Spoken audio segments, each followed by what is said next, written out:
Gracias, Felipe. Sí, mucho sentido hace lo último que decía la Ale Matus, perdón que te diga Ale Matus. Eh, Siempre hablan de nosotros sin nosotros, ¿no? Hablando como desde la legua. Eh, Muchas gracias, Felipe. Quería hablarle un poco también de cómo conocí a Felipe, ¿no? A Felipe con Felipe nos conocimos justamente a raíz de un medio de comunicación, que es un programa que fundamos junto a un grupo de amigos que se llama Leguario, Conversando desde Abajo, que se hace en Legua Emergencia todos los jueves, y que se hace en Radio La Ventana. Y tiene mucho de icónico el nombre de la radio, ¿no? Radio La Ventana se hace en una población que el Estado diseñó sin ventanas. Las viviendas de Legua Emergencia en su diseño original no tenían ventanas. Se pregunta uno si alguno de esos arquitectos diseñaría para sí mismo o para alguien de su familia viviendas sin ventanas. Bueno, hay algo ahí, ¿no? En el nombre de la radio. Y quería también, antes de darle como con lo de la presentación, pedirle un aplauso justamente al medio que nos ha estado apoyando ayer y hoy, que son los chiquillos de Radio La Ventana y del canal de La Legua, que generosamente, generosamente han estado acá y no solo en esta ocasión, ¿no? También hay un trabajo que es gratuito, que es sistemático, que es voluntario. Hay mucha voluntad ahí, ¿no? Y un llamado también, no solo a quienes están acá, sino que a quienes puedan estar viendo, a vecinos, vecinas, a valorar eso, a valorar y a valorar y también a participar de, ¿no? Porque si estos que hablan de nosotros no nos dejan hablar a nosotros, como se decía en una de las mesas anteriores, intervengamos nosotros. Eh, Pasemos de ser los intervenidos a ser los interventores también. Eh, Tenía pensado presentarles como un análisis que he hecho respecto de los medios de comunicación en torno a estos 20 años, pero antes de, sobre todo a propósito de lo que decía Claudio, que cada vez que comenta sobre estas dinámicas coloniales, racistas, se me viene una anécdota distinta de mi propia trayectoria a la memoria. Lo que no quiere decir que tenga muy buena memoria, sino que, puta, que tenemos anécdotas pencas en nuestras vidas. Y les voy a contar cuál es la anécdota. Eh, Cuando yo tenía como 20 años, invité a un amigo había sido compañero de curso mío en la universidad estudiando cine, que se llama Álvaro. No voy a decir su apellido para no... La verdad es que yo siempre le hablaba cuando estudiábamos de cómo era la legua, y yo siempre he tenido esa cosa de hablar harto de la legua. Y un día vino para acá, pues. Álvaro es de Vitacura y se nota mucho que es de Vitacura, pues. Eh, Tiene, claro. Y fuimos, pescamos la moto y lo llevé a dar una vuelta aquí a la población, pues, bueno.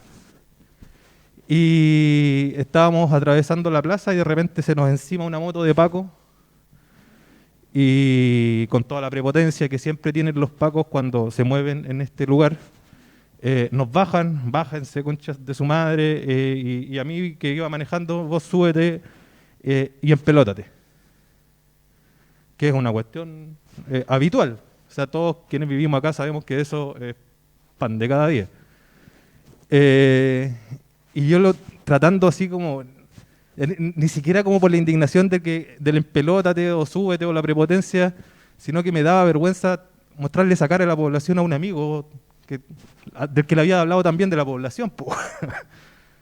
Entonces le digo, oye, ¿sabéis que es primera vez que lo traigo? Le vine a mostrar la población y mira con lo que se encuentra. Y el Paco ve al Álvaro y es como muy de la escena final de Machuca, ¿no? Como que lo ve y cacha que no es de ahí, ¿no? Como cacha que no es de la toma el weón. Como que les ve las zapatillas Adidas, le ve los ojos verdes, le ve el pelo rubio y dice, ah, disculpe, es que nos confundimos, andamos persiguiendo a otro que andaba en moto. Y es la única vez en mi vida que yo he visto a un Paco disculparse en la legua. La única. Y lo hizo porque había un cuico. En síntesis. Eso, se me vino esta anécdota a propósito de lo que contabais, Claudio. Lo que voy a hacer ahora es contarle como algunas cosas puntuales que han sucedido en los medios de comunicación que tienen que ver como desde tergiversaciones hasta derechamente mentiras, como construcciones de realidades que no son realidades. Hay que dejar de hablar de realidades cuando las cosas no son realidades. Lo primero es traer aquí a la conversación una de las declaraciones que a mí más me ha marcado en la vida, sobre todo por la edad que tenía, ¿no? Fue un reportaje que hizo Informe Especial, que hizo Santiago Pavlovich, que se la ha llevado siempre bastante pelada, haciendo cosas bastante groseras. De hecho, en ese mismo reportaje expuso a un niño como en primer plano por ser de familia narcotraficante, criminalizándolo. Y nunca nadie le dice nada por esas cosas a este gallo. Bueno, la cuestión es que en este reportaje de Informe Especial, que fue primera sintonía de rating esa noche, el fiscal Peña, ¿no? El chico Peña, muy nombrado sobre todo por el caso Bomba, y bueno, muy conocido en este sector, sobre todo porque pasó del zar antidrogas a trabajar para una de las familias más poderosas del narcotráfico acá en la población. Dijo en el horario estelar de la televisión estatal que de cada 1000 habitantes que hay en la legua, 900 venden droga y los otros 100 guardan. Evidentemente hay una irresponsabilidad en el fiscal al decir eso, pero hay una responsabilidad todavía mayor de quien pone eso, porque no es una entrevista en vivo, es un reportaje editado. Y evidentemente este es un botón de muestra, no toda la escena completa de ese reportaje significó a quienes éramos de la legua, ¿no? Algunos, para algunos con más repercusión, para otros con menos, pero al otro día en el colegio era el tema, ¿no? Como que todos hueveando por la Anastasia y no sé qué, que era como se llamaba el reportaje Operación Anastasia. Voy a traer también a colación algunas cosas de la prensa que han pasado en los últimos 5 años. Lo primero es una portada de La Cuarta, cuando en ese momento seguía siendo el diario más leído, no el más comprado, creo que el más comprado era Las Últimas Noticias en ese momento, pero sí era el más leído. Y en su portada tituló que el cura de la legua hacía misa con chaleco antibalas. Yo me acuerdo que en ese momento fui con un amigo y con cámara en mano a pedirle explicaciones al cura Gerardo, que era el párroco de la población, y lo que nos dijo fue que nunca dijo eso, y que él mismo también le pidió explicaciones a quienes pusieron ese titular en portada, que por cierto que de estigmatizante tiene mucho, ¿no? Bueno, hasta el día de hoy nadie se disculpa por eso, hasta el día de hoy nadie da una explicación por eso. Eso en el 2017. En el 2018 quiero hablarle de 2 casos, porque es un año bien particular. Primero, sobre la situación de un joven, del que no quiero decir el nombre, pero que fue detenido por narcotráfico y que fue muy bullado en los medios de comunicación, ¿no? Todos hablaban del narcotraficante, el pistolero y todos los epítetos que conllevan el hablar siempre de un cabro asociado a lo delictual desde los medios de comunicación. Un cabro, por cierto, que desde los 11 años que fue intervenido por el Estado, desde los 11 años que el Estado tomó responsabilidad sobre él y del que evidentemente no se hizo cargo, porque cumplido los 18 años el cabro estaba en lo que estaba, ¿no? La cuestión es que en paralelo a ese caso, había otro caso que era de un tipo más acomodado y del que nunca se dijo el nombre, por ejemplo, en los medios de comunicación. Siempre hablaron de un coleccionista de armas o hablaron de un deportista. Porque el hombre era acomodado. Sin embargo,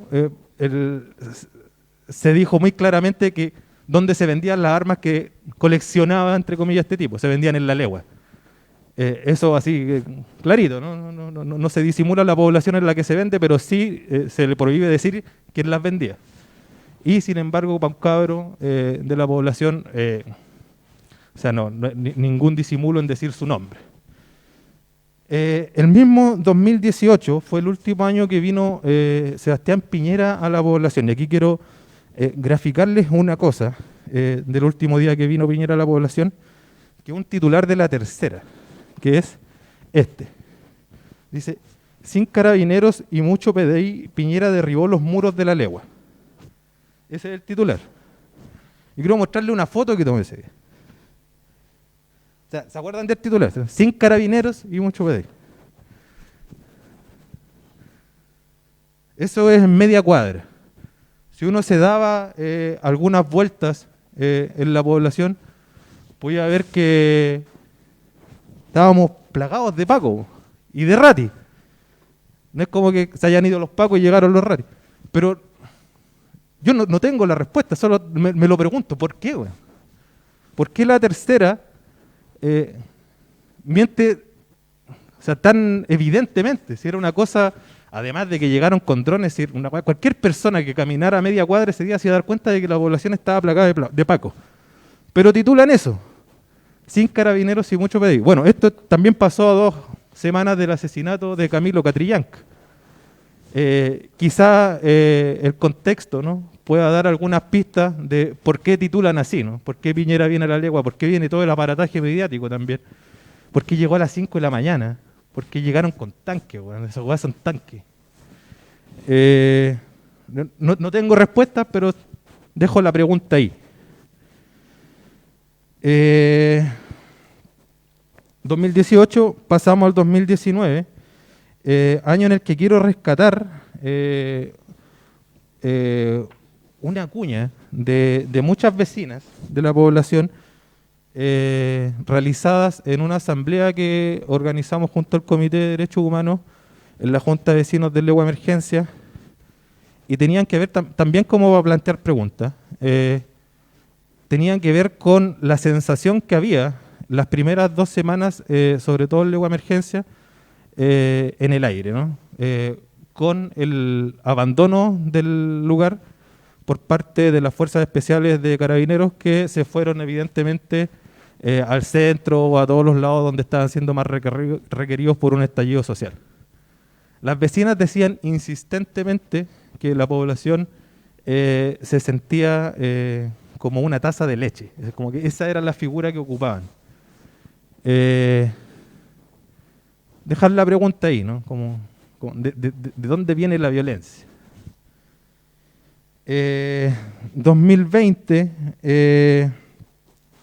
y acá también, ¿no? También como vuelven las preguntas respecto de por qué se miente tanto por parte de autoridades y de medios de comunicación. El 2020 sabemos todos que, claro, estábamos como en pleno estallido y muy optimistas respecto de aquello.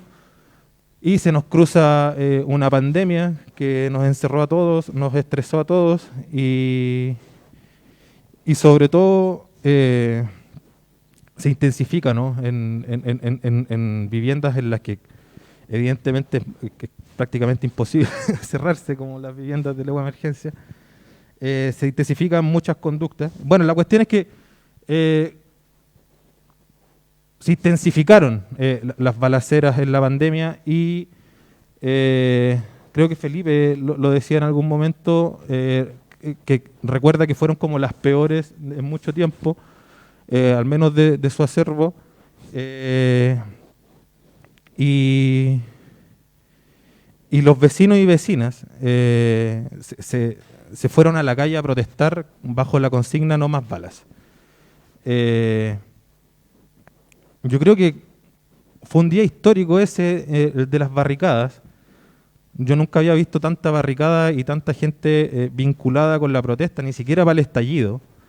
Ni siquiera para el estallido. O sea, para el estallido habían como puntos de encuentro de personas, pero el día de la protesta no más balas fue masivo. O sea, casi que en cada esquina, sobre todo de Legua Emergencia, había una barricada de vecinos pidiendo no más balas en la población.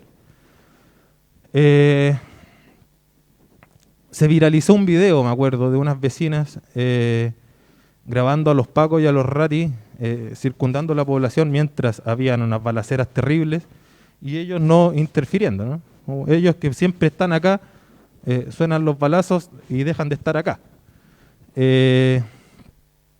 Sale a dar explicaciones por este video que se viralizó y fue cubierto en general por la televisión, el intendente Guevara. Y lo que dice, la aberración que dice, es que quienes estaban protestando eran también quienes estaban disparando y eran también quienes estaban tirando fuegos artificiales por el buen actuar policial. Entonces, hace una mezcla ahí que de verdad era indignante y se pregunta uno de nuevo, ¿por qué, güey? ¿Por qué mentir tan...? Y lo pregunto, o sea, si alguien tiene como alguna respuesta respecto de eso, lo agradecería.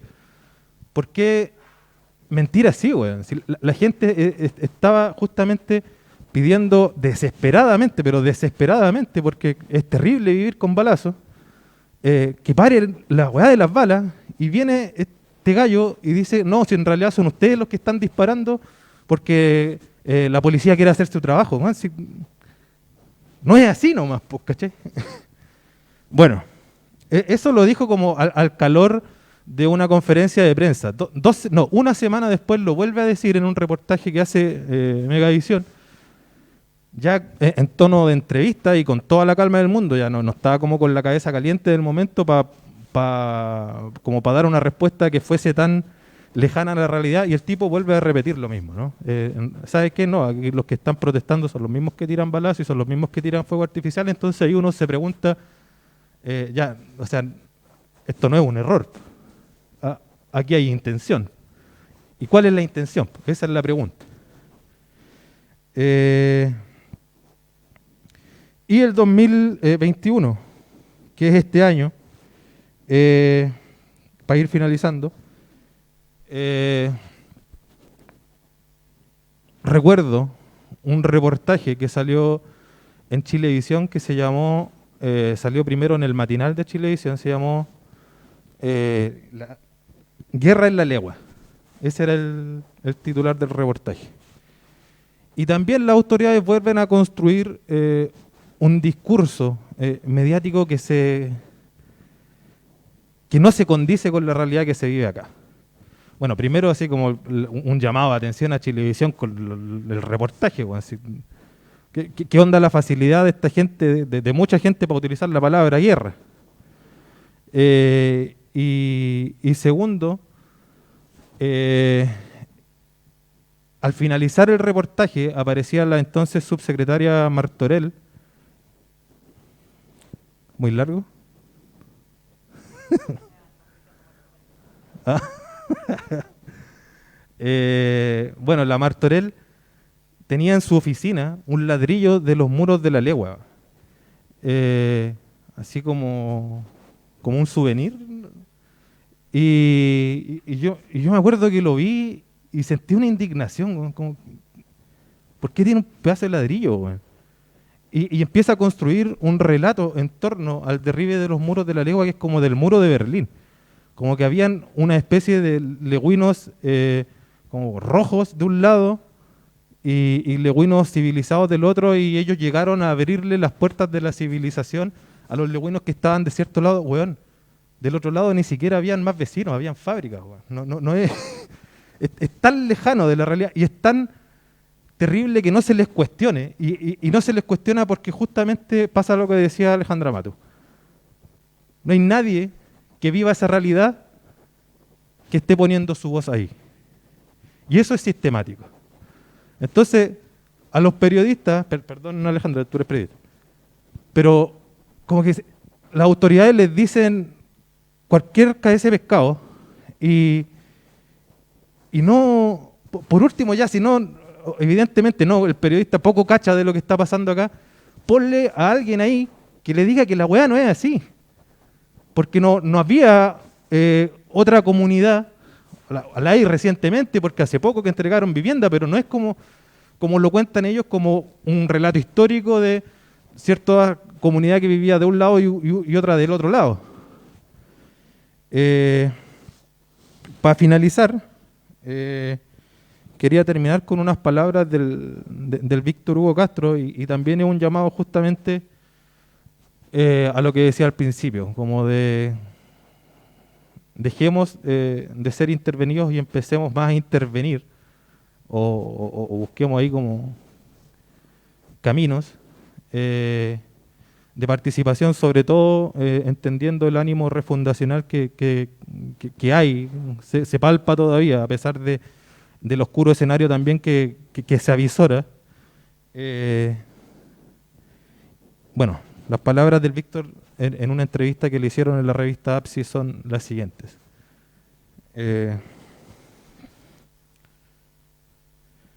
Nos aburrimos de que hablaran por nosotros y nos decidimos a cantar con nuestras propias y humanas voces. Víctor Hugo Castro, 19 de mayo de 1986. Gracias.